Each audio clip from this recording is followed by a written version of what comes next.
वैसे शाहीन, मुझे बहुत शिकवा है आप पर भी और फराज पर भी। खानदान में वो औरत जो किसी की खुशी गमी में कभी पीछे नहीं रहती, सगे भांजे का हाल पूछने नहीं आई। बड़ा दुख है मुझे इस बात का। अरे बहन, गिला तो जायज बनता है आप लोगों का, लेकिन क्या कहूं।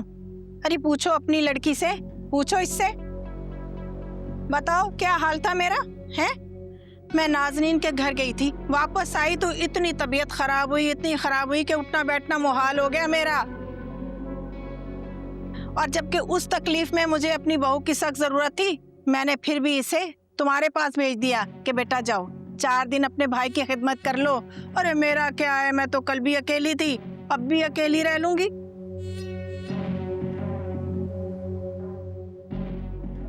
चलो ठीक है, वो बात तो सही है, लेकिन अगर आप नहीं आ सकती थी, फराज को तो भेज सकती थी ना आप।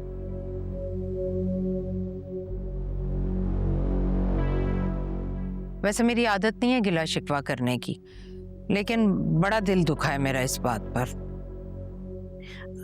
अरे वो फराज का क्या बताऊं मैं, कितनी मुश्किल में है बेचारा मेरा बच्चा। अरे सुबह जाता है, आधी रात को वापस आता है। अपनी बीवी की ख्वाहिशें पूरी करने के लिए, उसे अच्छी जिंदगी देने के लिए दिन रात मेहनत कर रहा है मेरा बेटा। अपना आप भुलाए बैठा है बेचारा। काम तो सभी करते हैं खाला, लेकिन जब ऐसे मौके आते हैं ना तो अपने काम काज छोड़ के अपनों के पास भागते हैं। वैसे तो उसको बड़ा शौक है बड़ा दामाद कहलाने का, और जैसे ही जिम्मेदारी निभाने का वक्त आया तो मुंह फेर लिया उसने। हाय हाय हाय अल्लाह, मैं तो यहाँ पर इयादत करने के लिए आई थी और तुम लोग मेरी अदालत लगा कर बैठ गई।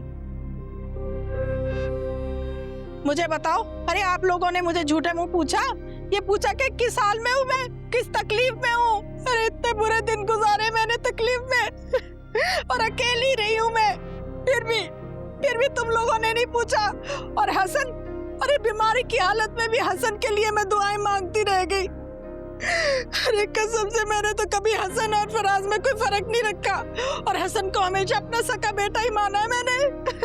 खाला अच्छा रोई नहीं आप। ताबी, बस अब चुप हो जाओ और जाओ चाय लेकर आओ, उठो। हद है, गलती खुद करो और बाद में मगरमच्छ के आंसू बहा के दूसरों को शर्मिंदा करो। अरे देख रही हो ना, तो देख रही हो। खाला प्लीज चुप हो जाए। अच्छा अब रोए नहीं खाला।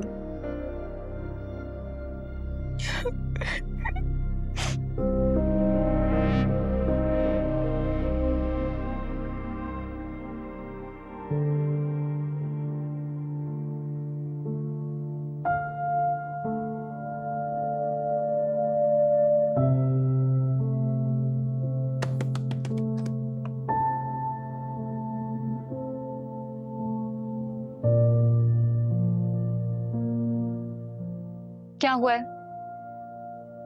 मुझे समझ ही नहीं आ रही वानिया, मैं बसिम को कैसे मनाऊं। पता नहीं वो मेरी बात मानेगा भी या नहीं। आप ये सब कुछ नहीं होगा, आप बस ओवर थिंक कर रही हैं। इसमें नर्वस होने की या घबराने की आपको कोई जरूरत नहीं है। मुझे लग रहा है मैं उससे अपनी मोहब्बत की भीख मांगने जा रही हूँ वानिया। तो आप भीख नहीं मांगे, आप बस अपनी डिग्निटी के साथ अपने आप को एक्सप्लेन करें और फिर उनका फैसला उनके हाथ में छोड़ दें। अभी मैं यकीन करती हूँ कि हसन भाई भी आपकी मोहब्बत पर यकीन करेंगे। सही है? Don't think too much. You're right. It's going to be okay. Assignment complete हो गई तुम्हारी? हेल्प चाहिए?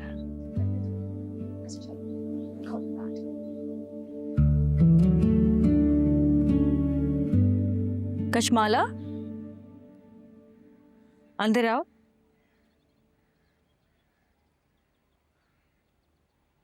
हम कैसे है फराज भाई? कैसे है? फराज भी ठीक है, तुम ठीक हो? हो यार, हसन का हाल पता करने आई थी, पर यहाँ के लग रहा है मेरू जैसे मैंने कोई गलती कर दी है। मेरी बात सुनने को तैयार ही नहीं है। मुझे चला जाना चाहिए। नहीं नहीं, कहाँ जा रही हो? भागन कशमाला, रो क्यों रही हो? क्या हो गया है? क्या हो गया? मेरी बात सुनने को तैयार ही नहीं है मेरू। हम दोनों के बीच में जो भी गलत फहमी है वो दोनों तरफ से। अब जिम्मेदारी मेरी तो नहीं है ना। फिर भी मैं सब कुछ भुला के पहल करके यहाँ पर बात करने आई हूँ उससे।